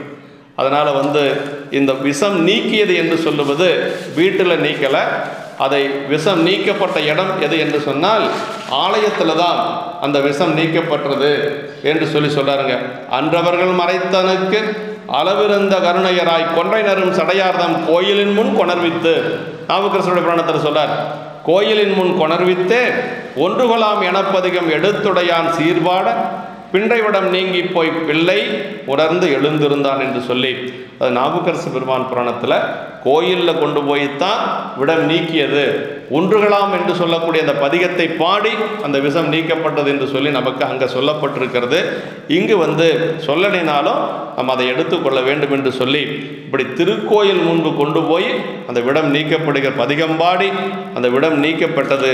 அப்படி விடம் நீங்கிய உடனேயே அந்த குழந்தை என்ன செஞ்ச அப்படின்னா தீவிடம் நீங்க உய்ந்த திருமறையவர்தாம் சேயும் மேவிய உறக்கம் நீங்கி விரைந்து எழுவானை போன்று சேவுகைத்தவர் ஆட்கொண்ட திருநாவுக்கரசர் செய்ய பூஅடி வணங்க கண்டு புனித நீர் அளித்தார் என்று. அப்படி அந்த குழந்தை எப்படி இருந்தது அப்படின்னா, அதாவது என்ன சொல்றார் அப்படின்னா, இந்த இடத்துல உறங்கி கொண்டிருந்த ஒரு குழந்தை தூங்கி எழுந்தது போல அந்த குழந்தை எழுகிறது. தீவிடம் நீங்க உய்ந்த திருமறையவர்தம் சேயும் அந்த அப்பூதி நாயனாருடைய மூத்த திருநாவுக்கரசு குழந்தை மேவிய உறக்கம் நீங்கி விரைந்தெழுவானை போன்று அந்த உறங்கி கொண்டிருக்கக்கூடிய ஒரு குழந்தை உறக்கம் நீங்கி மேலே எழுந்ததை போன்று எழுந்து நிற்கிறது. அப்படி எழுந்த அந்த மூத்த திருநாவுக்கரசு நாயனாருடைய திருவடியில் விழுந்து வணங்கி அவரும் நாவுக்கரசு பெருமானும் அந்த குழந்தைக்கு திருநீர் கொடுக்கிறார். அந்த குழந்தைக்கு திருநீர் கொடுத்தாச்சு. இப்போ அடுத்து இந்த குழந்தை உயிர் பெற்று வந்தாச்சு. இறந்து போன ஒரு குழந்தை உயிர் பெற்று வந்தால் சாதாரணமாக உலகையில் இருக்கக்கூடியவர்களுக்கு மகிழ்ச்சியாக இருக்கும். ஆனால் இவங்க ரெண்டு பேரும் கொஞ்சம் வருத்தப்பட்டாங்க அப்படின்னு சொல்லி சேக்கிழார் பெருமான் சொல்கிறார். அதாவது ஏன் வருத்தப்பட்டாங்க அப்படின்னா, தங்களுடைய குழந்தை உயிர் பெற்று விட்டது என்று சொல்லி அவர்களுக்கு மகிழ்ச்சி இருந்தாலும் கூட அந்த நாவுக்கரசு பெருமானுக்கு அமுது செய்கிறதுக்கு கொஞ்சம் காலதாமதமாவது இந்த குழந்தைனால என்று சொல்லி அதனால் கொஞ்சம் ரெண்டு பேர் வருத்தப்பட்டாங்களாம். பிரிவுறும் ஆவி பெற்ற வெள்ளையை காண்பார் தொண்டின் நெறியினை போற்றி வாழ்ந்தார் நின்ற பயந்தார் தாங்கள் அறிவரும் பெருமை அன்பர் அமுது செய்து அருளுதற்கு சிறிது இடையூறு செய்தான் இவன் என்று சிந்தை நொந்தார். அப்படின்னு யாராலே முடியாது. உலகியல் நிலையில் இருக்கக்கூடிய யாரும் அந்த மாதிரி இருக்கவே முடியாது. ஆமாம், ஏன்னா இறந்து போன குழந்தை உயிர் பெற்று இவர்கள் சிந்தை நொந்தார் அப்படின்னா, அதாவது உரையாசிரியர் இதில் என்ன எழுதுறாருன்னா, இது உலக இயல்புக்கு நேர்மாறானது. உலக இயல்புக்கு இறந்து போன குழந்தை உயிர் பெற்றால் யாராவது சிந்தை நோவாங்களா? இது உலக இயல்புக்கு நேர்மாறானது. ஆனால் இதனை அன்பு நிலை இவ்வாறு கைவந்தவாறு உணரத்தக்கார் என்று சொல்லி சொல்றார். அதாவது அதுதான் அவர்கள் அடியார்கள் மீது வைத்திருந்த ஒரு அன்புங்க. இயல்பகை நாயனாருடைய புராணத்தை சொல்ல வருகின்ற பொழுது சேக்கிழார் பெருமான் உலகியல் பகையார் அப்படிம்பார். உலகியல் நோக்கத்தோடு அந்த சரீரத்தை பார்க்கக்கூடாது. அதே மாதிரி சிறுத்தொண்ட நாயனாருடைய புராணத்தில் அந்த குழந்தையை அருகின்ற பொழுது சேக்கிழார் பெருமான் என்ன சொல்லார்னா, உலகியலை வென்ற தாதையார் தலையறிவார் அப்படின்னார். இப்படி உலகியலை வென்றவர்கள் நம்முடைய நாயன்மார்கள். அந்த நொந்தமை அப்படின்னு சொல்லார் பாருங்க, சிறிது இடையூறு செய்தான் இவன் என்று சிந்தை நொந்தார் அப்படின்னு சொல்லி சொல்றார் பாருங்க. அந்த நொந்தமை இந்த சரிதத்திற்கு உரை ஆணி என்று சொல்லி சொல்றார். உரையாசிரியர் என்ன சொல்றாருன்னா, இந்த சரிதத்துக்கே ஒரு உரை ஆணியாக இருக்கக்கூடியது சிந்தை நொந்தது என்று சொல்லி சொல்றாருங்க. அந்த தாழ்ந்த நிலையின் மேல் தாழ்ந்த நிலையினையும் தரும் என்று சொல்லி அந்த அன்பாய் சாதாரண பொருளற்ற இது மட்டும் அப்படி சிந்தை நோகலின்னா என்ன ஆகும் அப்படின்னா, சாதாரண ஒரு பொருளற்ற அன்பாக தாழ்ந்த நிலையை சாரும். ஆனால் இது ரொம்ப உயர்ந்த நிலை, இவருடைய அன்பு நிலை ரொம்ப உயர்ந்தது என்று சொல்லி நமக்கு அருளுகின்றார். அப்படி சொல்லுகின்ற பொழுது அப்படியே நாவுக்கரசு பெருமான் எல்லோரோடு சேர்ந்து அமுது செய்ய போகிறார். அமுது செய்வதற்கு முன்பாக அந்த இடத்தையெல்லாம் கோமயத்தாலே அவர்கள்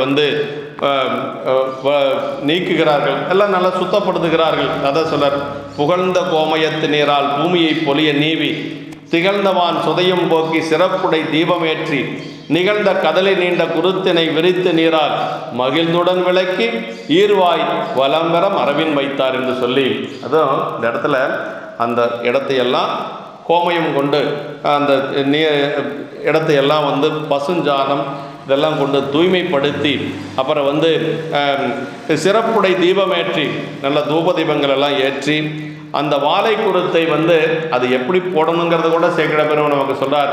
ஈர்வாய் வலம்பெற மரபின் வைத்தார் அப்படின்னா அறிந்த பகுதி வலது பக்கம் வரணும், நமக்கு இன்னும் நிறைய பேர்த்துக்கு இலை போடுறதுல ஒரு சந்தேகம் இருக்கும். ஆனால் அறிந்த பகுதி வலப்பக்கம் வரணுங்கிறது இந்த இடத்துல நமக்கு சேக்கிழ பெருமான் அருளுகின்றார். அப்படி ஈர்வாய் வளம்பெற மரபின் வைத்தார் என்று சொல்லி அங்கு எல்லோரும் நாயனார், அதே போல் அப்போதி நாயனார், நம்முடைய இந்த திருநாவுக்கரசு, மூத்த திருநாவுக்கரசு, இளைய திருநாவுக்கரசு 4 பேரும் அமர்ந்து உணவுகின்றார்கள். அம்மா அவர்களுக்கு பரிமாறுறாங்க. அதான் சொல்ற, மைந்தரும் மறையோர் தாமும் மருங்கிருந்து அமுது செய்ய சிந்தைமிக்கு இல்லமாத திருஅமுது எடுத்து நல்க கொந்தவில் கொன்றைவேணி கூத்தனார் அடியாரோடும் அந்தமில் ஆளியார் அங்கு அமுது செய்து அருளினாரே. கூட வந்த அடியார்கள் இப்பொழுது அங்கு அமுது செய்கிறார்கள். எல்லோரும் அங்கு அமுது செய்து அங்கு நல்ல ஒரு மகிழ்ச்சியோடு அங்கு இருக்கிறார்கள். அப்படி மகிழ்ச்சியோடு இருக்கின்ற பொழுது அவர்கள் நாவுக்கரசு பெருமான் கொஞ்சம் அங்கே இருந்துட்டு மீண்டும் அவர் திருப்பரணம் செல்லுகின்றார். திருப்பரணம் செல்லுகின்ற பொழுது அங்கு பரணமுதர் நாதர்தாம் பாதம் சேர்ந்து நற்றமிழ் பதிகம் செய்வார் என்று சொல்லி அந்த திருப்பரண பதிகத்தில் தான் அப்போது அடிகளார்தம் அடிமையை சிறப்பித்து ஆன்ற மெய்ப்பூதி அணிந்தார் தம்மை விரும்பு சொல் மாலை வேய்ந்த இப்போது வெற்ற நல்லோர் எல்லையில் அன்பால் என்றும் செப்பூதி அங்கை கொண்டார் திருநாவுக்கரசர் பாதம் என்று சொல்லி அப்போது அடிகளார் தம் அடிமையை சிறப்பித்து, அந்த அப்போதி நாயனாருடைய அடிமையை சிறப்பித்து அந்த மெய்ப்பூதி அணிந்தார் தம்மை விரும்பு சொல்மாலை வேய்ந்த அந்த திருநாவுக்கரசரின் திருவடிகளை பொருள் என்று கொண்டு எல்லையில்லாத அந்த அன்பினாலே எப்போதும் என்னாலும் சொல்லி துதிக்கின்றதாகிய இந்த ஊதியத்தினை கைவர பெற்றவர் என்று சொல்லி நமக்கு அதாவது அப்போது அடிகளார்தம் அடிமையை சிறப்பித்து, இவருடைய அடிமையை சிறப்பித்து நாவுக்கரசு பெருமான் திருப்பரண தேவாரத்தில் பாடியிருக்கிறார்கள். அதான் வஞ்சித்து என் வலை கவர்ந்தான் வாரானை ஆயிடினும் பஞ்சிக்கால் சிறகன்னம் பறந்தார்க்கும் பரணத்தான் அஞ்சிப்போய் களிமெளிய அனலோம்பும் அப்போதி குஞ்சிப்பூவாய் நின்ற சேவடியாய் கோடியையே என்று சொல்லி அந்த நாவுக்கரசு பெருமான் தன்னுடைய தேவாரத்திலே குஞ்சிப்பூவாய் நின்ற சேவடியாய் கோடியையே என்று சொல்லி போற்றுகின்றார். அந்த அளவுக்கு நாவுக்கரசு பெருமானுடைய அந்த திருப்பதிகத்திலே வைத்து போற்றக்கூடிய அளவுக்கு அவர் தவம் செய்திருக்கிறார் என்று சொல்லி இப்போ நம்முடைய சொல்மாலை வைந்த இப்போது பெற்ற நல்லோர் எல்லையில் அன்பால் என்றும் செப்பு ஊதியம் கை கொண்டார் திருநாவுக்கரசர் பாதம்னார். செப்பு ஊதியம் அப்படின்னா திருநாவுக்கரசரின் திருவடிகளே பொருள் என்று கொண்டு, அதாவது இந்த உலகத்திலே உயர்ந்த ஒரு பொருள் எது என்று சொன்னால் நாவுக்கரசு பெருமானுடைய திருவடியே என்று கொண்டு எல்லையில்லாத அன்பினாலே எப்போதும் என்னாலும் சொல்லி துதிக்கின்றதாகிய இந்த ஊதியத்தினை கைவர பெற்றார். எப்பொழுதும் அவர் திருநாவுக்கரசு திருநாவுக்கரசு திருநாவுக்கரசு என்று சொல்லியே அவர் பெருமான் திருவடி அடைந்தவர். நம்பி நாமம் நவின்ற நலத்தால் என்று சொல்லி நம்முடைய பெருமலை குறும்ப நாயனாருடைய சரிதத்திலே சேக்கிழார் பெருமான் சொல்வார், அவர் நம்பிகளுடைய பெயரை சொல்லியே திருவடி அடைந்தவர் என்று சொல்லுவார். அது மாதிரி இங்கே நம்முடைய நாவுக்கரசு பெருமான் என்ற அந்த திருநாமத்தை சொல்லியே அதையே ஊதியமாக கை கொண்டவர் நம்முடைய அப்போதி நாயனார் என்று சொல்லி, அப்படிப்பட்ட அப்போதி நாயனார் அப்படியே நாவுக்கரசு பெருமானுடைய நாமத்தை சொல்லி அப்படி இருந்த காலையில் தில்லையில் இருக்கக்கூடிய கூத்த பெருமானுடைய அந்த திருவடி நிழலில் தங்கினார் என்று சொல்லி சேக்கிழ பெருமான் நமக்கு அருளுகின்றார்.